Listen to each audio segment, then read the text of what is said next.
Muchas gracias por acompañarnos en esta charla, Modelos Económicos y Desigualdad. Nos acompañan Ricardo Herrera, profesor del Departamento de Economía, Administración y Finanzas. A mi lado izquierdo tenemos a Gabriel. Gabriel es doctor en Sociología, trabaja en la Ciudad de México, en el Centro de Derechos Humanos, Miguel Agustín Pro. ¿Qué es eso de modelo económico?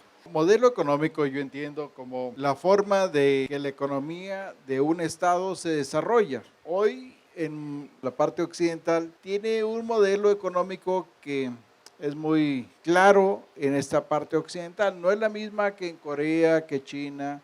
De alguna manera los modelos económicos es cómo hacer que este país crezca y eso lo define prácticamente el gobierno. Modelo a largo plazo, no es fácil cambiar de un modelo a otro, así que en algún momento en la historia se definió un modelo y este se sigue. De alguna manera, vean ustedes, hemos tenido los que tienen más o menos los mismos años que yo navegando por este mundo o más, se podrán dar cuenta que ha habido, al menos hemos vivido dos modelos económicos. Uno llamado autarquía, un modelo que sustituía todas aquellas cosas que podíamos comprar en el extranjero se hacían aquí. Bueno, tuvo su vigencia después de la Segunda Guerra Mundial hasta el tiempo de Luis Echeverría, López Portillo. Después vino otro modelo impulsado por un mundo más globalizado, Estados Unidos, Inglaterra especialmente, y terminó siendo un modelo impuesto a México por las grandes deudas que teníamos. No era un modelo que nos sintiéramos cómodos al principio, pero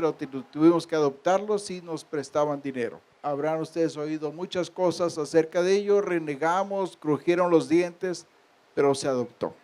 Ahora lo único que hace es refinarse ese modelo. No hemos tenido otra forma de hacer economía más que ese modelo en los últimos 30 años y solamente se afina para que sea un poquito mejor, más aceitado, con mayor velocidad. Pero el resultado prácticamente es el mismo, así que yo dejaría de entrada esta definición. Ahorita vivimos en un modelo económico, que ya lo conocen más o menos. Este modelo económico no es el problema, en el fondo, el modelo económico. Este modelo económico existe desde Chile hasta Estados Unidos, en Inglaterra. El problema del modelo económico es cómo lo implementó México. Y esa implementación ha sido un desastre. Y entonces terminamos con un modelo que es un modelo que no permite al país crecer. Hemos crecido en los últimos 30 años en promedio 2% por año. Ha habido sexenios de 3, ha habido sexenios más bajos, como el de Miguel de la Madrid, que prácticamente no crecimos en 6 años. Total, que esta implementación de este modelo ha sido en verdad muy a la mexicana. No lo puede tener otro país. Bueno, sí lo tiene porque coincidimos en algo, la naturaleza latina. Lo tiene El Salvador, Honduras, lo tiene Bolivia, lo tiene Brasil, en fin. Pero en México ha sido catastrófica su implementación. Si quieren, abundamos posteriormente en eso. El modelo se llama el modelo de libre mercado. Si le ponemos esa forma, pueden llamarse neoliberal, libre mercado, puede llamarse también capitalista, pero en el fondo es una competencia entre todos, que antes no existía. El modelo económico que en la generalidad América Latina empieza a adoptar a inicios de los años 80 como consecuencia de la deuda, es un modelo que está basado en la apertura comercial, en la liberalización financiera y en la reducción del Estado, principalmente porque es una contestación al modelo anterior, al modelo de industrialización por sustitución de importaciones, en el cual la rectoría del Estado era medular. Al quererse ir al otro extremo, creyendo que ese modelo de sustitución por importaciones era parte medular del problema, pues lo que se hace en buena parte es irse al otro lado, abrir las fronteras, propiciar las exportaciones, liberalizar en términos de capital, no tanto así en términos de movilidad de las personas. Vale la pena preguntarnos cuáles son las consecuencias de estos pilares de este nuevo modelo económico. Mi perspectiva es más sociológica que económica, por tanto los sociólogos nos podemos dar, en los temas económicos siempre tomar distancia de la misma economía. Para mí un modelo económico pues es una construcción social, ¿no? Es como una síntesis teórica del funcionamiento de una economía. En el caso del capitalismo se trata de un modelo más normativo que descriptivo, es decir, de lo que debería ser el funcionamiento de la economía en una sociedad, pero pues que no alcanza a hacer eso, ¿no? Y yo sé que desde la economía se ha hablado de muchos modelos económicos, desde lo que yo he investigado, que ha sido el funcionamiento de las empresas electrónicas a nivel global. Ahí parece que existe solamente un modelo, ¿no? Que es un modelo hegemónico de economía, que es el modelo capitalista, que actualmente muchos lo conceptualizan en términos de sistema capitalista, porque no solamente trata de cuestiones del campo económico o del área económica, sino que este sistema capitalista ha extendido sus efectos prácticamente a todos los ámbitos de la vida social, incluso hasta la vida íntima, ¿no? Entonces, por eso se habla de sistema capitalista, porque desborda el campo propiamente económico. Cuando hablo yo en términos de modelos económicos, para mí es el modelo capitalista, que no solamente tiene que ver con los países en América Latina o en México, sino que de alguna manera todos los países ya no se escapan de este sistema hegemónico capitalista. ¿Qué estoy entendiendo yo por capitalismo? Retomo dos definiciones de capitalismo. Para Boltanski y Chapelo, el capitalismo es la exigencia de acumulación ilimitada de capital mediante medios formalmente pacíficos. El capitalismo consistiría en la puesta en circulación del capital con fin de extraer ganancias para nuevas inversiones. Que para este sistema importan poco las formas de riqueza, lo que importa es la transformación y la reinversión de capital, de tal manera que lo que importa es la creciente acumulación de capital. Desde México veo que esta definición de Boltanski y de Chapelo se queda corta, porque dice que es una exigencia de acumulación ilimitada del capital mediante medios formalmente pacíficos. Pero yo llego a México y me encuentro con el problema del narcotráfico y veo que también es un mercado y también es un sistema capitalista el que guía el sistema del narcotráfico. En ese sentido, yo creo que la lucha del narcotráfico también es por la acumulación del capital y de poder mediante el control territorial de un mercado, y no ha sido por medios pacíficos, sino que imponen sus propias leyes de mercado y eliminan físicamente a sus competidores. Es decir, que el narcotráfico sería el sueño del capitalismo realmente, ¿no? O sea, cómo mantener el poder del mercado y eliminar a los competidores. Se trata de acumular capital y de poder por medios criminales. Se trata de un capitalismo criminal en el que estamos vislumbrando, ¿no? Desde esta perspectiva es que yo voy a hablar en términos de economía. La desigualdad, cuando hablamos de ella, ¿a qué nos referimos? La desigualdad tiene muchas dimensiones. Puede ser desigualdad en el ingreso, puede ser desigualdad en el acceso, una vida digna con todo lo que ello implique, o desigualdad en el acceso a los servicios de educación, en fin. Tiene muchas dimensiones esta desigualdad. Una vez que podamos hablar al respecto de ello, creo que también estaría bien preguntarnos si la desigualdad importa. ¿Qué argumentos existen en contra de la desigualdad? ¿De qué modo podemos, en dado caso, combatirla? ¿Qué es lo que nos dice que la desigualdad es algo pernicioso? La desigualdad es propiamente una falta de acceso parejo a muchas áreas de nuestra vida. Yo en lo particular me refiero a la desigualdad económica. Ya sabemos que la desigualdad en educación, la desigualdad en salud, la desigualdad en alimentos es una agravante en nuestra sociedad. Podemos discutir la raíz. Si la raíz está en la desigualdad económica o en la desigualdad de oportunidades que tenemos los mexicanos. Como para dejarlo un poco claro, la desigualdad económica que vivimos los mexicanos es cada vez galopante, ¿me explico? No hay monstruo que la pare esa desigualdad. Cuando teníamos nuestro otro modelo, no es que lo añore, pero tenía una gran cosa, no había tanta desigualdad. Latinoamérica, especialmente México, es uno de los países más desiguales del mundo. Para que nos demos una idea, puesto en porcentaje de dinero, la producción de un año en México, si partimos toda la población en 10 partes, el decil que tiene mayor ingreso se lleva el 30% de esa producción, comparado con el decil que está más abajo. Es decir, el decil inferior tiene 30 veces lo que una treintava parte de lo que tiene el decil mayor.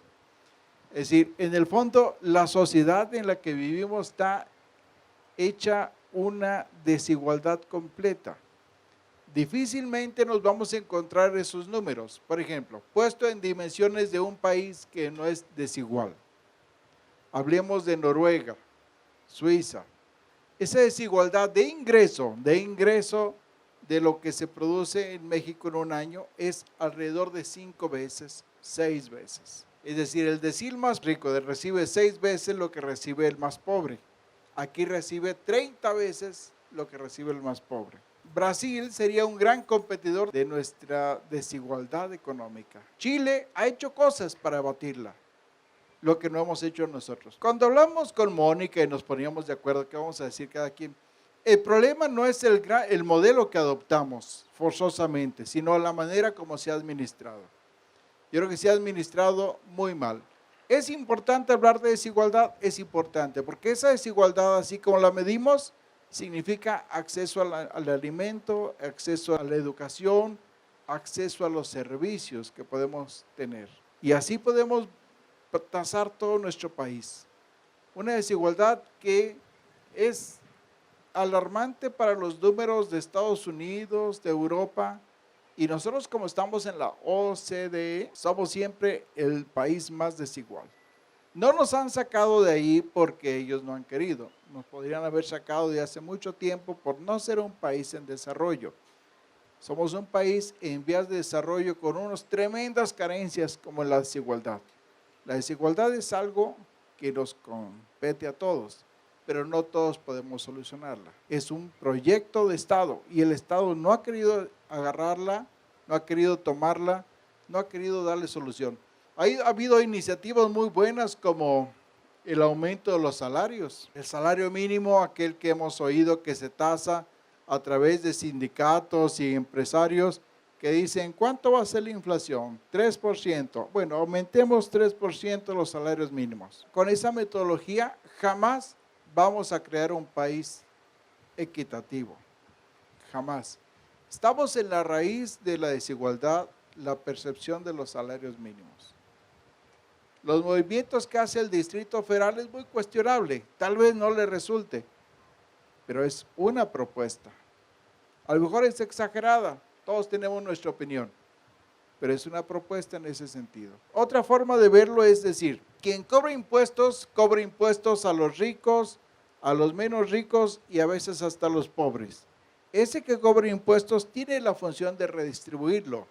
Bueno, ya sabemos que no lo está haciendo, porque ha venido creciendo la desigualdad y en eso ha tenido un gran problema.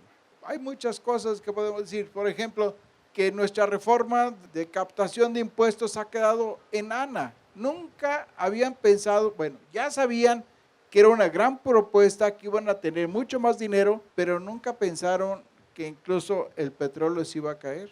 El petróleo no es que nosotros nos beneficiemos porque el petróleo existe en México, sino Hacienda, vía impuestos, se beneficia de que México tenga impuestos. Bueno, ahorita está rebasado el tema de los impuestos.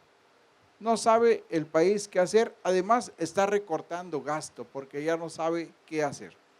Recortar gasto significa más desigualdad. Entrar en crisis económica significa más desigualdad. Entrar en inflación significa más desigualdad. Hemos contenido la inflación, hemos contenido la crisis, pero el que el gobierno gaste y redistribuya el dinero no existe. Así que es un gran problema económico, la desigualdad, porque eso significa que el país está parado de cabeza en una escalera que lo que va a ocasionar más adelante es que México no desarrolle su potencial. Un país desigual no es el hecho indigno de que sea desigual, sino que ese país está condenado a nunca ser mejor.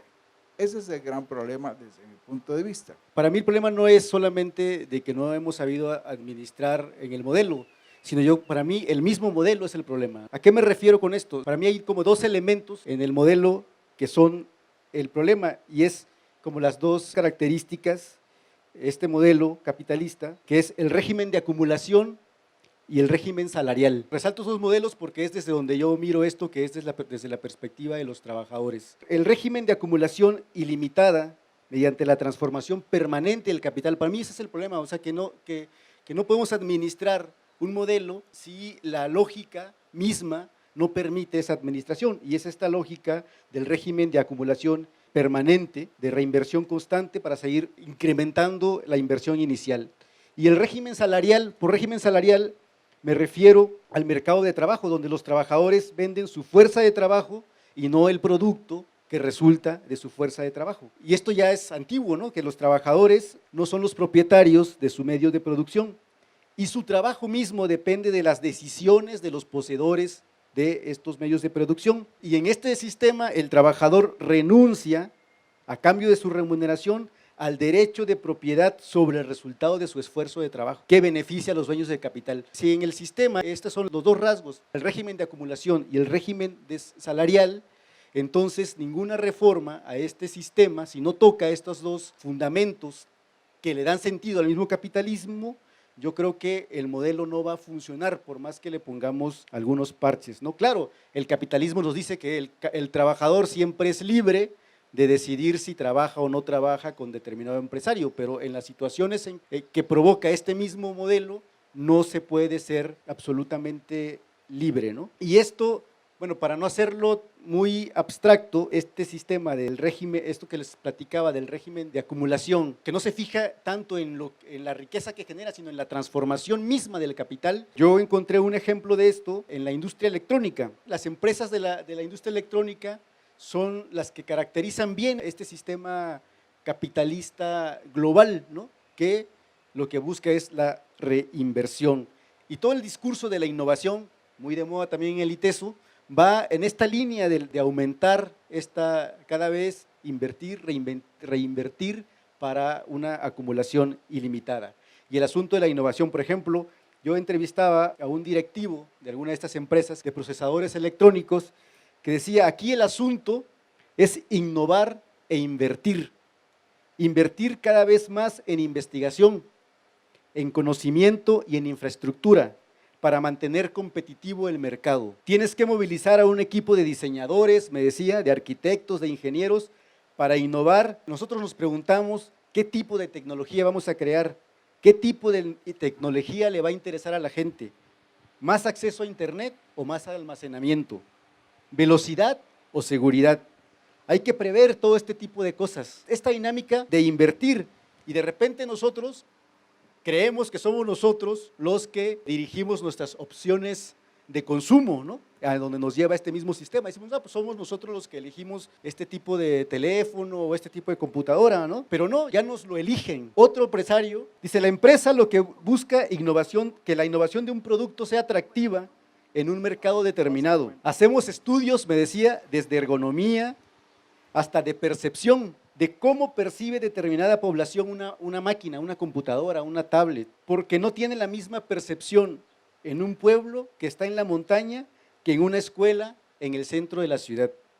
Investigamos cómo percibe alguien de clase baja, alguien de clase media, alguien de clase alta, porque en general queremos que todos estos diferentes estatus sociales puedan tener acceso a nuestra tecnología.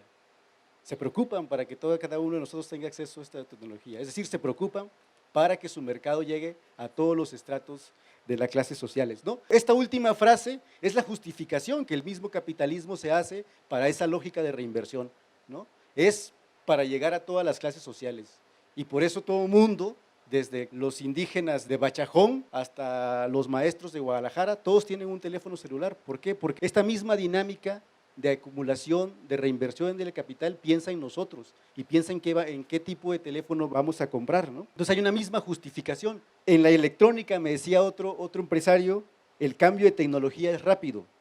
Se crean los diseños, se hacen pruebas piloto y se anuncian los nuevos productos y se tiene que poner inmediatamente en la tienda. Estás produciendo bajo la presión de que el cliente ya lo está esperando. O sea, que la justificación del mismo capitalismo es que nosotros ya estamos esperando esto, pero lo que pasa es que primero nos lo anuncian, nos dicen, ya va a salir el nuevo, entonces ya estamos todos sobre la tienda presionando, ¿no? Presionando para el nuevo producto. Esta justificación de ellos es que trabajamos así, a esa presión, porque ya el cliente nos está esperando, pero es algo que ellos provocaron, ¿no? Entonces, los cambios de los productos son muy sutiles, me decía. El diseño original es el mismo, pero le van agregando componentes. De este modo, crece en su capacidad y se vuelve un producto nuevo. Un producto le agrega otra función y ya es otro producto. Por ejemplo, este Moto G segunda generación tiene la misma funcionalidad del Moto G anterior, lo único es que le agregaron píxeles a la cámara, pero ya es un producto nuevo y todo eso está programado y en 3 meses me van a decir que ya está el Moto G tercera generación, que va a ser exactamente igual que este, pero quizá con el 4G o no sé cómo se llama, ¿no? Es como para ver cómo este sistema realmente, no hay que hablar en términos teóricos, sino también en términos prácticos, cómo funciona esta acumulación de capital y el régimen salarial en la creación de este teléfono. Si ustedes hacen una investigación en cuánto ganan los trabajadores de la electrónica en Guadalajara, se darán cuenta que ganan menos del 0.01% de cada teléfono celular o de cada computadora, ¿no? Este régimen salarial que mantiene a este sistema económico está en un régimen salarial precario, ¿no? Cuando me explicaban esto, no sé si ustedes han oído hablar de la famosa ley de Moore, ¿no? De que decían que en 2 años se iba a multiplicar el número de transistores en un chip. Después formularon esta ley y dijeron que no era una ley, sino que más bien era un sistema de negocios. A medida que aumentara el rendimiento de un chip, iban a bajar los precios. Y sí es cierto que sí bajan los precios, pero ¿a costa de qué? ¿No? A costa de los trabajadores. Los trabajadores son los que soportan todo este sistema. Yo revertía esta misma ley de Moore diciendo que en realidad había que entenderla de diferente manera. La ley decía, en la medida en que aumenta la densidad de transistores, la funcionalidad y el rendimiento van bajando los costos. Pero como esto reposa en la mano de obra, como lo muestra el ejemplo de la subcontratación en Guadalajara, la ley de Moore puede reformularse de esta manera. En la medida en que las empresas reducen los costos y ofrecen una mayor innovación y rendimiento de los productos electrónicos, aumenta la precarización del trabajo y del empleo de los trabajadores de la producción electrónica, ¿no? O sea que en la ley de Moore hay que verla no solamente del lado del rendimiento empresarial, sino también hay que verla del lado de estas consecuencias que tiene en los trabajadores, ¿no? La desigualdad económica, pues sí, la podemos medir de varias formas. Tenemos un indicador, el indicador del coeficiente de Gini, que nos puede decir qué tan alejados estamos de una distribución perfecta, suponiendo un mundo ideal donde todo se reparta de manera equitativa.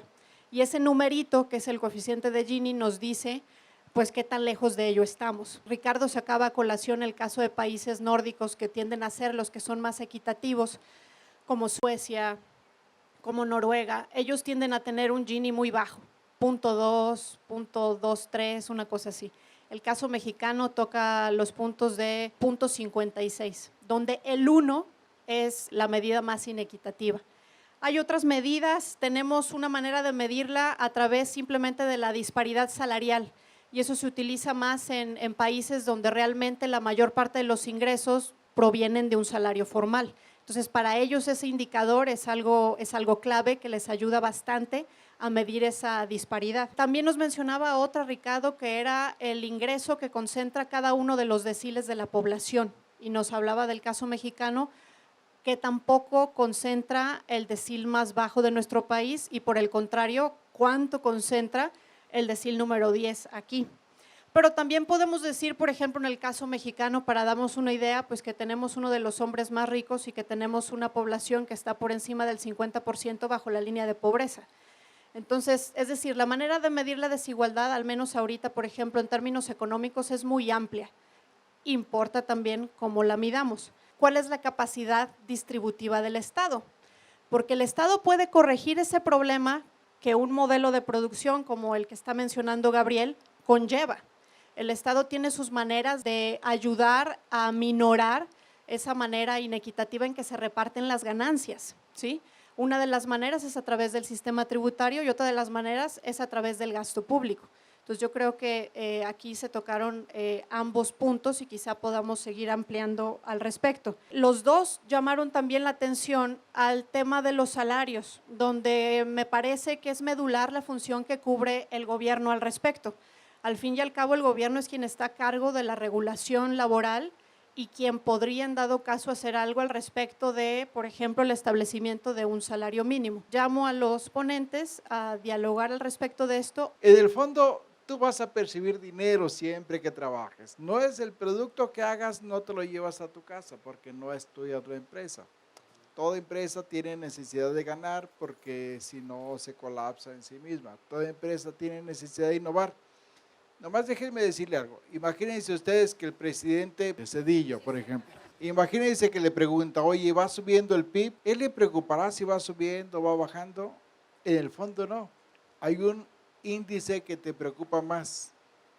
¿Qué tanto la población está gastando su dinero?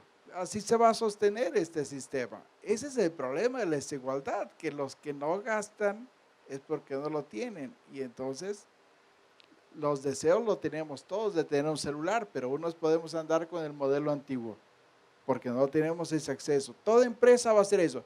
El gran problema de todo esto, creo yo, es que en Alemania se vive igual. La Volkswagen vende sus autos y tiene utilidades para invertir en nuevos autos, nuevos sistemas autónomos, en fin. Ese no es el problema. En Alemania no se pelean por eso. El problema que se pelean es porque en México se abrió a un modelo nuevo sin estar la cancha pareja. Es decir, cuando se abrió el modelo a un modelo de competencia abierta, hubo gente que tomaron la delantera muy fácilmente y hubo gente que no pudo tomarla. Por eso tenemos tal disparidad en empresas enormes, con gran poder, que ni el propio Estado, por más que haga regulaciones y reformas a la ley de telecomunicación, va a poder con esas grandes empresas. Es decir, ahora estamos ante un Estado tan pequeño y tan incapacitado para mover el país, que lo que hacen es el reino de las empresas. Así estaba formado el modelo, no tan dispar. Es decir, aquí es el reino de los monopolios. Díganme casi cualquier cosa que consumimos en el día, fíjense ustedes si no estamos haciendo el favor a un monopolio. Además, no podemos dejarlo de hacer. Y es un modelo que se disparó por falta de gente que pensó en el modelo. Por poner otras latitudes, hay modelos que prohíben el monopolio. Prohíben el monopolio o les cobran grandes impuestos o les limitan su crecimiento. Vimos a Rockefeller cómo se fue perdiendo su gran empresa. Vimos en otras latitudes cómo se coaccionó muchas veces a que no entrara de las empresas de Bill Gates. De alguna manera son grandes monopolios.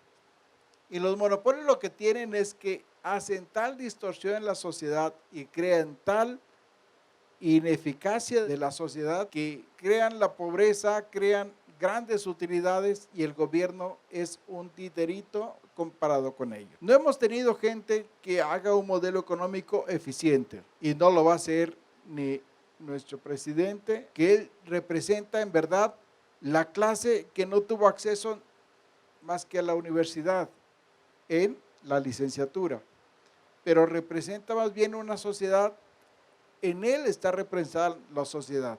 Una sociedad que quiere ascender, que asciende, pero que sigue teniendo un nivel tan bajo de escolaridad que es difícil que él pueda hacer algo bueno por este país.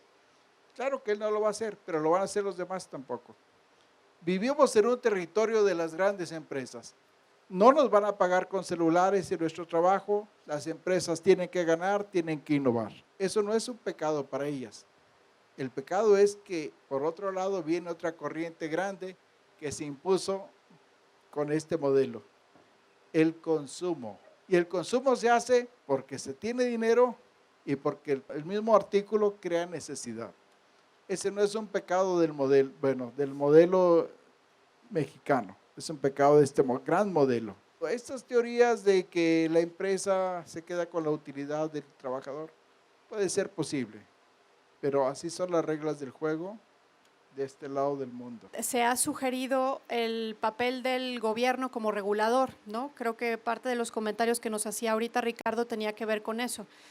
¿Dónde está ese gobierno que hace diferente la aplicación de ciertas ideas que han sido aplicadas en otros países, pero han tenido distintas consecuencias. La diferencia entre cómo se aplican ciertas políticas en un lugar y otro, me parece que depende del papel que cada gobierno ha jugado en su propio país, ¿no? Por ejemplo, hablamos sobre el tema de comercio exterior y nosotros sabemos que mal que bien muchos de los países latinoamericanos desde principios de los años 80 se abren a la apertura, se abren al comercio exterior. No todos lo hacen en la misma rapidez y en la misma forma.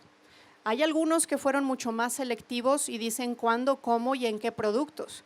Y en ese caso sí tenemos la estrellita por ahí del caso chileno, donde en el caso chileno ellos firmaron muy pocos acuerdos comerciales porque fueron bastante selectivos y vieron dónde sí les convenía hacerlo, ¿no?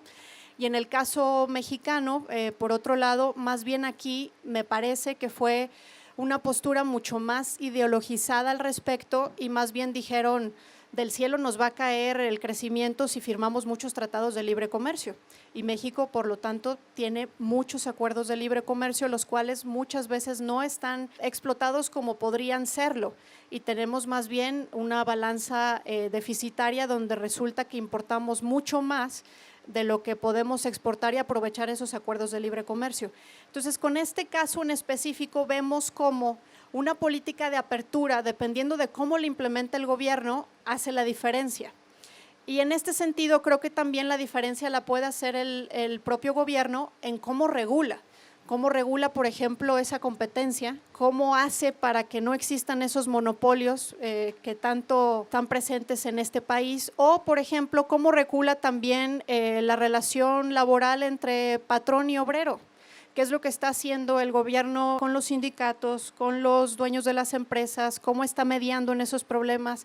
¿Qué tanto regula al respecto de los salarios mínimos? En fin. Yo no creo que la innovación sea negativa. Mi posición es una posición moral frente a la innovación, creo que es positiva. Yo lo que critico es la lógica, ¿no? La lógica de esa innovación, que es la acumulación y la reinversión de capital, ¿no? Que después va a tener contradicciones, que al final hablaré de unas contradicciones que yo creo que hay que tomar en cuenta en este sistema. Hablaban del caso de Chile. Yo tengo mis dudas sobre el caso de Chile si realmente sea un modelo mejor. Yo creo que había que distinguir entre pobreza y desigualdad, por ejemplo, ¿no? O sea, Chile tiene un problema de menor pobreza, pero de mayor desigualdad. En México tenemos dos cosas, ¿no? Un problema de pobreza y un problema de desigualdad. Yo creo que es la diferencia, pero tampoco Chile se salva de esta generación de desigualdad. Desde mi postura, que sí es más sociológica que economista, yo no puedo ver el problema de la desigualdad solamente desde el punto de vista solamente económico, sino de todos los otros elementos que contribuyen a eso. Claro, uno es la desigualdad del mercado de trabajo, ¿no? ¿Dónde tenemos la desigualdad en la cuestión del empleo, ¿no? Pero otro también es la desigualdad educativa, ¿no? Me sugerían un artículo sobre la calidad de la educación, por ejemplo, que ofrece el CONAFE, ¿no? Hay una desigualdad educativa en México que también tenemos que tomar en cuenta porque también tiene repercusiones sobre la empleabilidad y, claro, en consecuencia, sobre la capacidad de ingreso de la gente, ¿no? También hay una desigualdad en cuanto a la cuestión de la protección social, de la seguridad social. No todos tenemos el mismo acceso a la seguridad social. Eso también influye en la desigualdad de la gente, ¿no? La desigualdad del ingreso por herencia, por ejemplo, ¿no? También hay una desigualdad de quienes tienen mayores posibilidades de futuro porque ya heredaron parte de esos ingresos de sus familias o de sus antiguos, ¿no? La otra desigualdad es algo que platicábamos también, que es la desigualdad por la sindicalización y por el tipo de empleo que tenemos. Los empleos más o menos estables de unos y los empleos precarios de otro, ¿no? Que tiene que ver mucho con la pérdida de la capacidad de negociación de los trabajadores, como son la pérdida de los sindicatos, ¿no? Que ahorita los sindicatos se han vuelto más bien un aparato de Estado que realmente un medio de organización y defensa de los trabajadores. Estos otros aspectos tienen que ver con la desigualdad, ¿no? que se expresa en términos de ingreso, de capacidad del poder adquisitivo del salario. Del 87 a la fecha se ha reducido en su poder adquisitivo en más del 70%. Los sindicatos han hecho mucho mal, sobre todo esos sindicatos agremiados al país. Esos han impedido que se recupere nacionalmente la capacidad de compra que se puede tener, medido así, como la capacidad de compra o la pérdida de poder adquisitivo. Han sido terribles, pero eso se da mucho en países como estos. Yo creo que si no hubiera violencia en México, si hubiera transparencia y rendición de cuentas, si hubiera una capacidad organizativa política clara y transparente hasta desde el municipio hasta la presidencia, y si hubiera leyes para regular a las grandes empresas, México sería otro. Pero requerimos de gente que lo haga, ¿me explico? No lo vamos a tener ahorita, no lo vamos a tener ni lo vamos a tener mañana. Sí lo hacen otros lados. Y un sistema, además de todo eso, un sistema de bienestar, de protección al trabajador. Nosotros no lo tenemos y eso es un gran problema para México. Es un problema para los que más le batallan para salir adelante en nuestro México. Las grandes cantidades de empleados en el empleo informal son enormes porque lo que hacen es buscar una salida a algo que parece no tenerla. Si tú eres empleado formal, lo único que necesitan ellos que seas empleado formal es porque saben ciertamente que tú les vas a pagar un impuesto. No que vas a recibir un beneficio, eso está más en duda. Los trabajadores informales se quitan el 33% del pago y eso es una utilidad para ellos. Es muy atractivo el trabajo informal.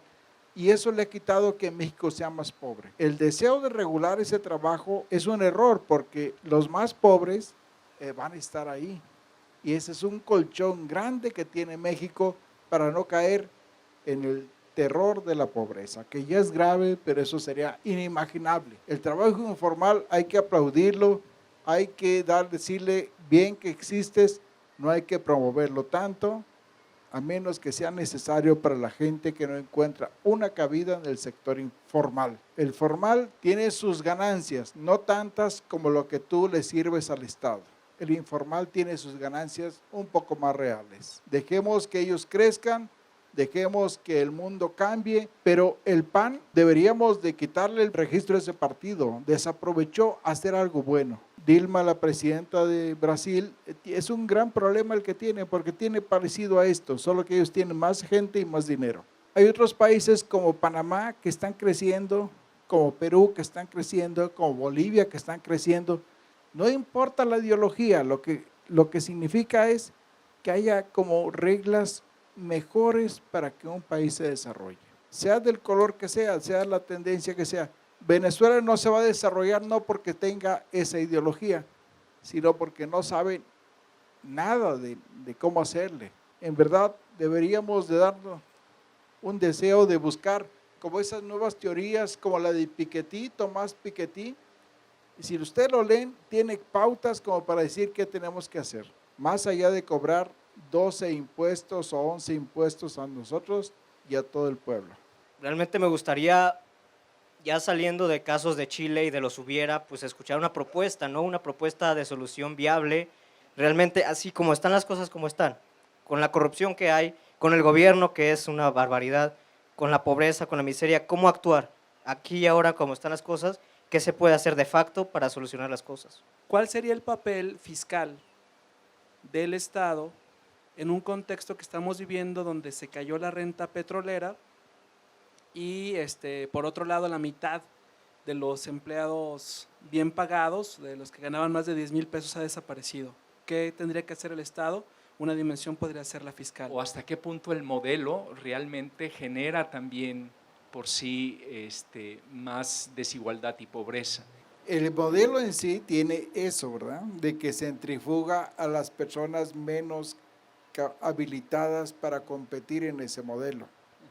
El problema está que el Estado tiene que ser robusto para cacharlas, darles lo necesario para que vuelvan a insertarse en el modelo, ¿me explico? El Estado debería decir cómo podemos proteger que haya competencia clara entre todos.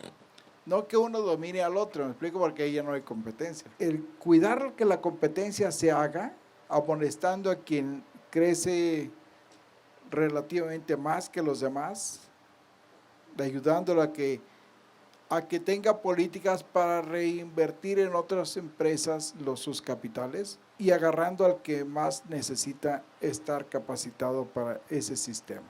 ¿Te acuerdas Esto que hace la Konrad Adenauer de difusión de una doctrina, eso es lo que queremos. Les funciona bien a ellos. Se dan el lujo de apoyar a toda Europa y les sigue funcionando, ¿me explico? A nosotros no nos funciona por un Estado tan pequeño que tenemos nosotros mismos. Ellos no hicieron caso realmente a la doctrina tal como es. Empequeñecer al Estado a tal grado que el Estado sea meramente árbitro de todo el país. No, ellos hicieron un Estado robusto para que en verdad sea el árbitro de todo el país y tenga la capacidad de impulsar a los más necesitados. Bueno, yo sí creo que lo del INEGI pues tiene sus bemoles, ¿verdad? No sé dónde viviría el señor Slim, si vive aquí en México o vive en Estados Unidos. Así que ese es un gran problema, ¿verdad? ¿Quién vive aquí? ¿Quién tiene hogar? ¿Quién no tiene hogar? Pero sí es un problema. Pero se estima más o menos así, ¿eh?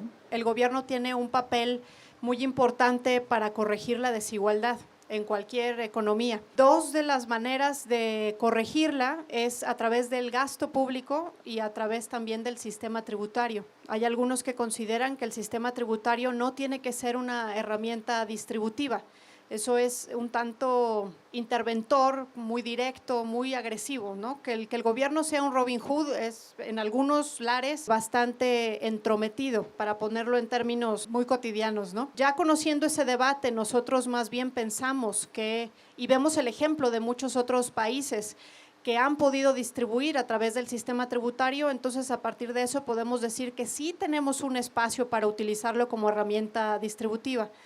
Por un lado, en el caso mexicano, lo que vemos es que el sistema tributario recauda muy poco. Eso ha sido así de manera histórica. En la actualidad, la recaudación de México ronda el 11% del Producto Interno Bruto. Eso, si nosotros lo comparamos no con Suecia ni con Noruega, sería estar como ellos en primera división y México en segunda, y a lo mejor la comparación sería injusta. Pero si nos comparamos con países de nuestro nivel de ingresos, Brasil, por ejemplo, recauda 33% de su PIB, Argentina más o menos lo mismo, Chile 26% de su PIB y México solo recauda 11%. Entonces, esto por un lado, pues ya nos dice que una de las fuentes principales para el gobierno pues es muy reducida, por lo tanto también entonces su poder de gasto pues va a ser menor. Y por otro lado, encima de esa baja recaudación, la manera en que recauda no es de una manera progresiva, es más bien una manera regresiva, donde cada vez los impuestos indirectos, que son los que pueden tener una incidencia más fuerte y negativa en el que menos tiene, son los que más hacen el total de los ingresos tributarios. Si nosotros quisiéramos utilizar el sistema tributario como una herramienta para distribuir, primero tendría que recaudar más y segundo tendría que recaudar más a través de impuestos directos y de impuestos más progresivos. Las tasas tributarias sean más altas para los ingresos más altos. Entonces esa es una opción. Y la otra opción es el gasto público. Si se dedica a ofrecer infraestructura, a ofrecer un sistema público en educación, un sistema público de salud, esos niveles de desigualdad no estarían en los niveles en los que están ahorita. Tenemos un estado de bienestar truncado, un estado de bienestar que trató de construirse de algún modo desde los años 30, 40 en adelante y que después de los años 80 se puso en paréntesis por la falta de ingresos principalmente y por la crisis de la deuda. Entonces, el gobierno puede distribuir también a través del gasto. El gasto, sin embargo, por ejemplo, según los datos que ahorita pude consultar, en 1930 el gasto social era equivalente al 1% del PIB y en la actualidad el gasto social es equivalente al 4% del PIB. Es decir, ha aumentado y está más o menos en los niveles que otros países de América Latina gastan en gasto social entendido por salud, educación principalmente. Sin embargo, no nada más hace falta ver el nivel de gasto, sino también la calidad del gasto. Y ahí es donde México no sale nada bien calificado.